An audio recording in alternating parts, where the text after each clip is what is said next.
Si nanay kasi, mapagmahal na nanay. Maasikaso sa lahat ng bagay. At masarap siyang magluto talaga para sa kanyang mga anak. Finds a way to get us back to the start again. She worked hard for us. Nananahi siya ng yung mga pansot ba nung araw to provide what we need.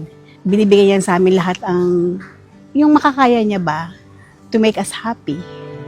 Life finds a way. What more can I say? Siyempre she's the best nanay in the world for me. We are so blessed, kasama pa namin siya. She's 90, a milestone talaga. Na sana, abutin ko rin yung age ng mother ko. And more gift of life to come, coming from him.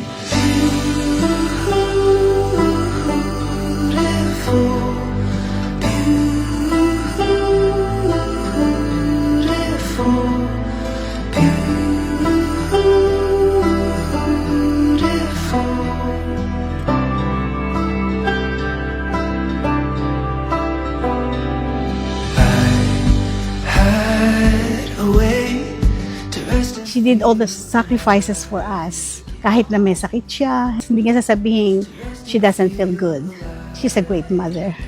I cannot compare myself to her. Yung mga sacrifices na ginawa niya sa amin, hindi ko magagawa yun.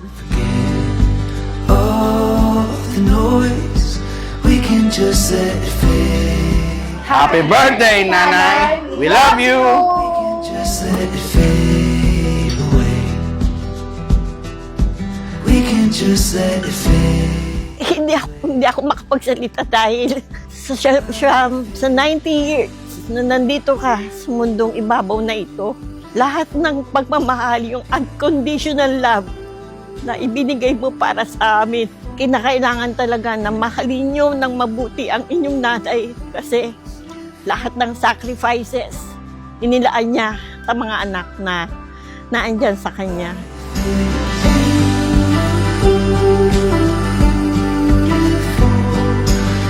Happy birthday, Nanay. I love you so much and God bless you. Happy birthday na lang sa iyong kaarawan. Sana sumapit ka pa at nahigit pa sa inaasahan namin. Happy birthday, ate.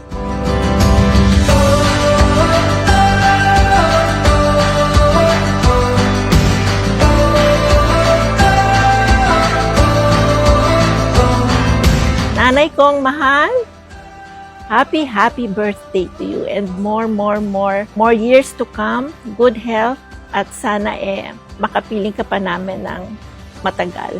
I love you, Nanay. Maraming salamat at binigay ka sa amin ng Panginoon. Happy birthday, Mom. You're the greatest. We love you so much. Ako'y nagpapasalamat sa 4 kong anak na babae na ako'y inalagaan nila ng gusto at sa kanilang mga kabaitan sa akin. Happy birthday to me! Yay! Beautiful.